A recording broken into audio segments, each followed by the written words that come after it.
একদিন এক গরিব লোক মসজিদের ইমামের কাছে এসে বলল, হুজুর, আমার ঘরে খাবার নেই গি। ইমাম তাকে এক খেজুর দিলেন। লোকটি অবাক হয়ে বলল, এতে কি হবে?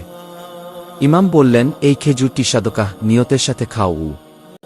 ঘরে ফেরার পথে লোকটি দেখে এক বৃদ্ধ ভিক্ষুক বসে আছে। সে নিজের খেজুরের অর্ধেকটা তাকেও দিয়ে দেয়। সেই রাতে সে স্বপ্নে এক ফেরেশতাকে দেখে। ফেরেশতা বলেন, তোমার সাদকার বরকতে আল্লাহ তোমার রিজিক খুলে দিয়েছেন গি।